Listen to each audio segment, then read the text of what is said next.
So let me tell you about the doctor. Bogologolo tala.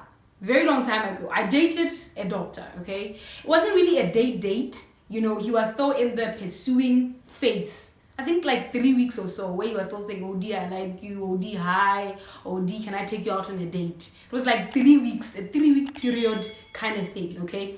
So I'm going to share with you maybe 2 reasons why it didn't really work out. Here's the title of this video, okay? And you know what I didn't like going on in that relationship, I didn't like the fact that I felt pressurized into dating this guy.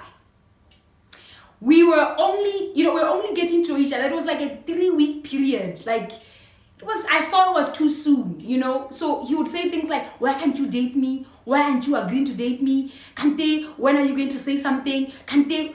And at the back of my mind, I'm thinking, wait, I'm the prize here.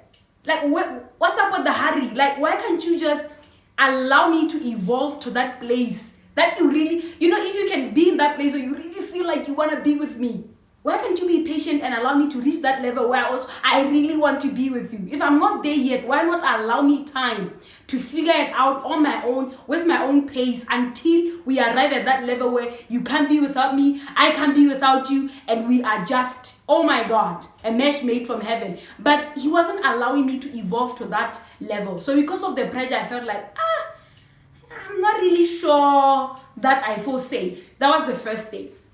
The second thing that I didn't really like in that, you know, relationship setting was that he belittled my values. I remember one time it was around 10 p.m. and then he tells me, look, I'm only, you know, leaving the hospital and I would like to see you. Is it possible for me to pass by and see you? And I tell him, it's too late. I don't go out at night. I just told him that straight out. I don't go out at night. I feel it's too late. I'll see you the following day, you know, when it's light and the other people. Because, you know, like I'm telling you, it was still very new.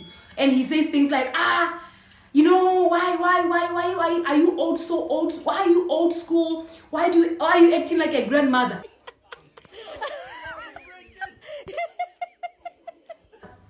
Grandmother? Who says these things now? A grandmother. So I felt that he was belittling my values. One, I was staying with my little sister at that time. I didn't want her, you know, seeing a very weird picture of a lady going out at night to meet somebody she barely knows.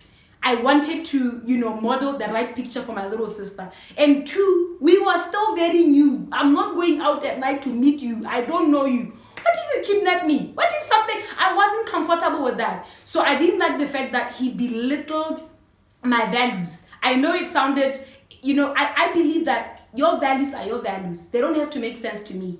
But if you dearly value something, I should at least respect you. I don't need to agree with you, but I should at least respect you. You know, things like, you know what? Oh, you don't go out at night. Oh, okay, cool. I understand tomorrow is yet another day. Not saying things like, why are you acting, you know, like a grandmother? Because if you can, you know, if you can really disrespect this small values, what happens when I start telling you what makes me who I am? So at that point, I felt that, you know what, this is not really something that I want to go ahead with. So obviously, it sounds like something that is so easy to do. You realize that, you know what, you are toxic. You realize, you know what, you're not good for me. In fact, I'm going to find me a different person. You know, this is very easy. This is talk. But the practical side of things, it might not be as easy as I put it.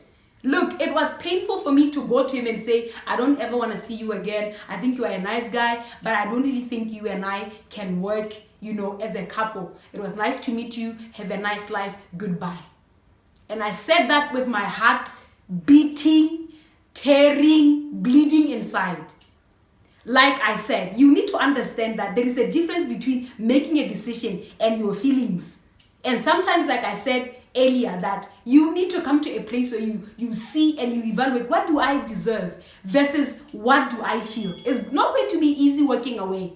And I thought to myself, hey, when I ever find a medical doctor, I told myself, will I ever find somebody, you know, who makes, you know, a decent living? But guess what? I found somebody even better. I found somebody even more amazing. Hence the second point, that everybody falls in love again. At that point, I thought, it's over for me. it's over for me. I'll never recover from this, you know. But guess what? I did recover. And guess what? I fell in love. Even I thank God I walked away, because I finally found what I deserve. And that's just how it is. Everybody falls in love again. You can never be caged in a relationship that you question, that you're not really excited about, that you're not really happy in it, that you can't even freely discuss with your parents or with people, Baba relaying, because you are wondering, but did I really make the right choice with this one? And the funny thing is, deep down in your heart, you will know, but this one, I know, like in my case, they're a medical doctor and they are really doing well in life, but I'm not a patient. I'm a girl, I'm a woman, and I need somebody, you know, who would respect me.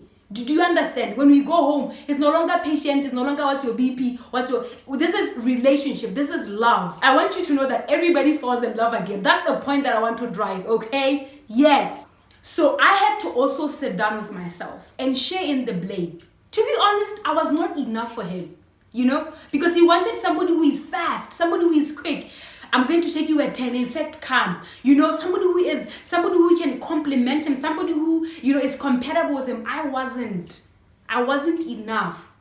And it was my fault. Why? Because I had no business to begin with to be interacting with somebody who I don't even share the same value system with. You see, all the blame, I also see that, but I also played a role. I should have never even made myself to be available to him in the first place, because I was only going to make him even more miserable. He needed somebody, and that somebody was not me.